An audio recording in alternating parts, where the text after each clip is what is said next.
Hi there, this is Frugal Green Girl again, and I was just taking care of my worm bin, so I thought it might be kind of fun if we did a video on how to put together a worm bin. Composting is also called vermiculture or vermicomposting. It's all the same word, or the same thing in just different words for the same concept really. It's basically creating a worm farm. There's a lot of different reasons why people would want to make a worm bin. The most common is probably, and for those of us that garden, it's for the compost. The compost that worms produce is like really good. I mean, they call compost black gold for a reason. It's because when it comes to some kind of a natural fertilizer for plants, there's just nothing that can beat compost. I mean, it's really good. It has all kinds of different, nutrients and micronutrients in it that you can't really get anywhere else. And when you're trying to create compost of your own instead of, having to buy it, especially with all the concerns of killer compost, I mean, worm composting is a really easy way to achieve that. And if you have limited amounts of yard space, I think a worm bin is like the perfect solution. Or if you have if you live in an area where there's cold winters, like we have here, it makes it so I don't have to judge through the snow in order to get to the outside compost. I can make it inside. So pretty much everyone can make a worm bin. If you live in an apartment and you don't have any yard space at all, you can still compost in there. Or on a balcony, or even in just a really limited amount of yard space, or if you have a basement or something like that, even better. I mean, that's where I keep my worm bin, just to keep it out of the way and because it keeps it the right temperature. But anyway, so it's really easy to do. It's a really fun project. Even if you have a tote already or some kind of a container to put the worms in, it's totally free. And if you don't, even if you have to buy one, I really think that it'll probably cost you about $5, maybe $10 at the most if you have to buy a brand new one. So it's a really inexpensive project as well. The first thing you're going to want to think about is the container itself that the worms are going to go in.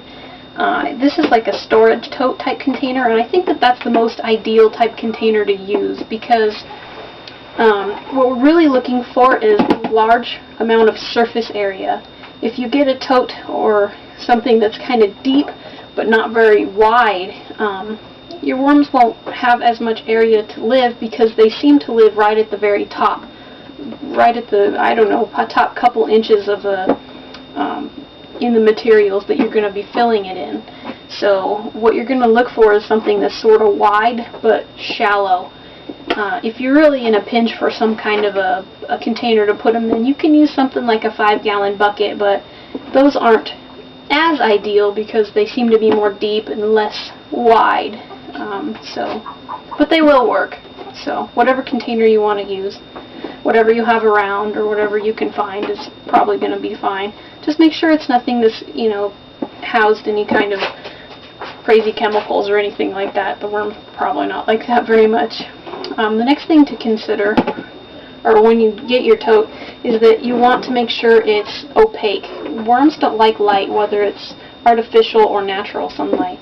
They want something that's dark and they can stay in the dark. That's what their natural habitat would be like, and so we're going to try to simulate that with an opaque container like this, so nothing clear.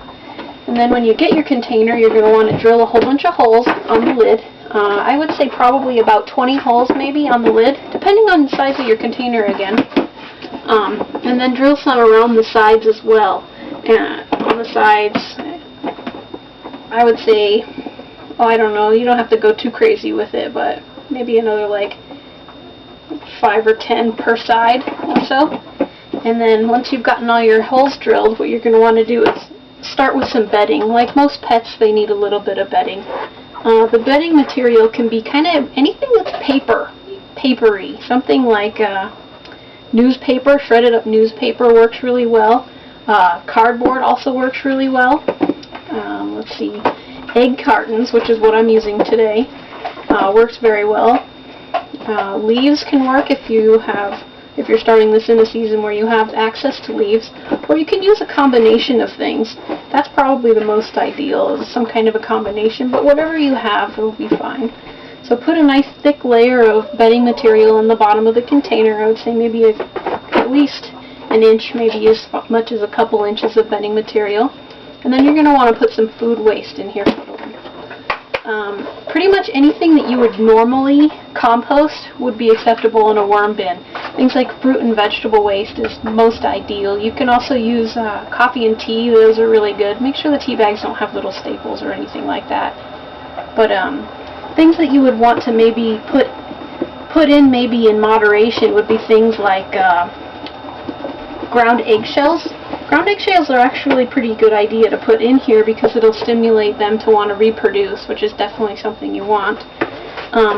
But in moderation, like I said. Another thing would probably be like starches, things like rice, pasta, breads, stuff like that. You can put it in here, just make sure it's lower amounts and not too much all at once.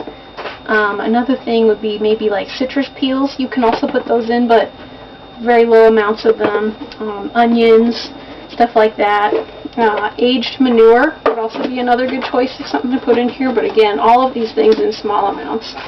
Things that you would not want to put in here at all would be things like human waste or pet waste. Definitely don't want to add that. Dairy and meat, oil, grease, spicy vegetables like hot peppers. Those are things that you're not going to want to put in here at all. So now that you have your bedding and your food waste, we're going to go with one more layer of bedding.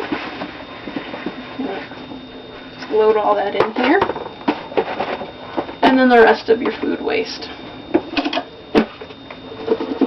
And what a good use to the garden scraps. I mean, instead of just throwing them in the trash can, you can be reproducing, making them into something else that's going to be, useful for your garden.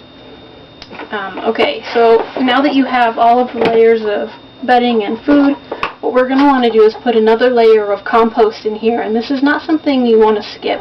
And don't use potting soil. The purpose for the compost, or if you don't have any compost, maybe some soil from the yard, maybe some garden soil or something, it really is necessary because it's going to help start the microorganisms inside of here to start breaking down these materials. And the worms actually don't eat this food. They actually eat the microorganisms that are eating the food. So this is a very necessary step. So once you put in your compost and you leave it here probably for about 2 weeks. Oh, and I forgot to mention, you're going to want to either water it down right now, or when you were adding your bedding, you could have pre-soaked the cardboard or paper or whatever it is you're using. Either way works fine. You can pre-soak it and put it in, or you can put all this in and then add water and then leave it. So yeah, that was an important step because worms need it to be moist. They don't want it to be soaking wet, but not too moist either. I would say something like a wrung out sponge is about the right consistency. It's a good place to start with anyway. You can always add more later, but if it gets too soaked, it's a little bit harder to lower the amount of water. You can always add more bedding. There's never a problem with adding, bedding. You can't add too much, pretty much. I mean, unless the container gets all the way to the to the top. But stuff like the paper and the cardboard, if you add it when it's dry, will help absorb excess moisture. So, in case you make it too wet, you can always add some more of that sort of stuff. And so, once it's sat for about 2 weeks, so that everything can get, started in here, you can go ahead and add your worms. The kind of worms that you're going to want to add is not earthworms. Earthworms like to burrow deep. They need really cool temperatures, nothing that you would be able to give them indoors. And they also like a lot of space. They're really solitary creatures. They don't want friends all over them all the time. So, yeah, earthworms wouldn't work here. What you're actually looking for is red wigglers. Red wigglers are also called composting worms. I think they have a couple other names, but I can't remember. I went to a bait shop and I picked up these containers of worms. Big red trout worms is what they were called at the bait shop where I got them from. Red worms. Also have a cousin, I think it's called European night crawlers. Yeah, they have, they're just very similar to the red wigglers, and that will also work just as well if that's what you can find. If you can't find them in a bait shop, or if you would like to order them online, you can also do that. You can order them by the pound. And so for a container about this size, I would say maybe 1 pound ought to do it. I would go with less rather than more because they are going to reproduce as they, live in the environment that you've given them. And so you could end up with too many if you add too many in the beginning. So, and they do eat a fair amount of food. I mean, I would say, from what I read, 1 pound of worms eats between 1/4 and 1/2 pound of food a day, which is a lot. Really a lot. So I would go with less rather than more, and then let them build up their own population to a level that works for the container that you've given them. So the next thing you would want to do is just maintain your worm bin. From then on, once you have all your worms in here and the bedding and everything, I would say you would add food maybe in another couple weeks to a month at the very most. But then after that, once they get acclimated to their environment in here, you're going to want to add food maybe once a week or once every couple of weeks, just to keep maintaining the amount of food that they're going to continue to need.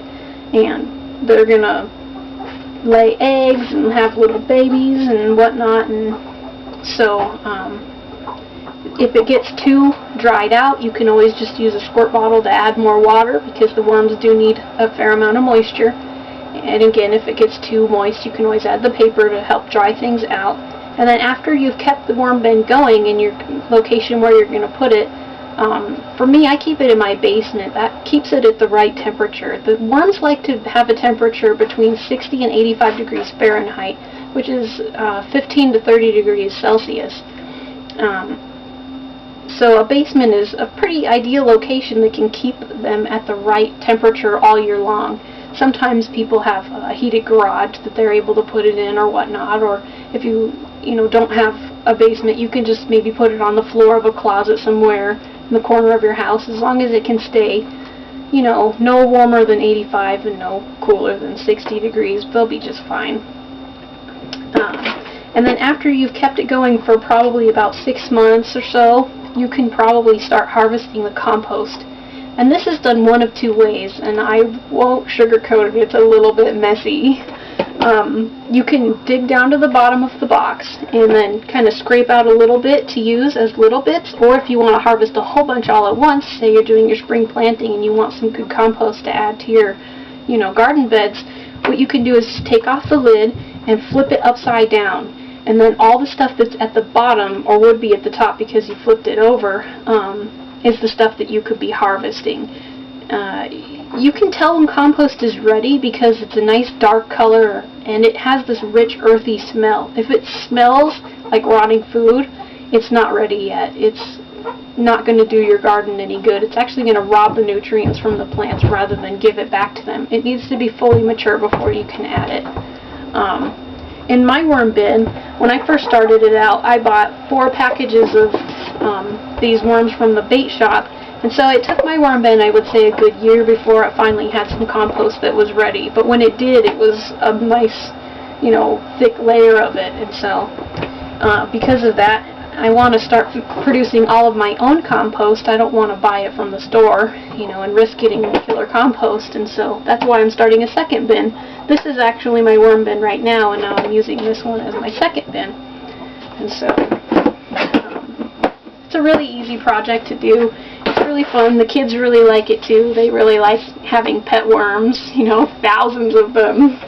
You can dig down and see them. And so if you would like to see the worms, I'd be more than happy to show you. It's really full, as you can see, and so when I go to do my spring planting, the worms are going to be in the top layer, and I'm going to have a fair amount of compost, I think, this year. So, here we go. It's a little dark, so I hope this light helps. Let me see if I can find my shovel. I don't want to just dig in with my fingers in the worm bin. I don't know if you can see that. As you dig them, they immediately move away from the light. They don't like that. Oh, there we go. You can see some there. They know that if they were to encounter sunlight or whatnot, they would die, so their instinct is to move away from the light. But yeah, when you dig down, I can see just tons of them. Adults, some that are a little smaller, babies, pretty much worms of every size down in here. And so they do pretty well. They're just having a ball in here. Anyway, I hope my video was helpful. If you have any questions at all, please feel free to ask. And thank you so much for watching.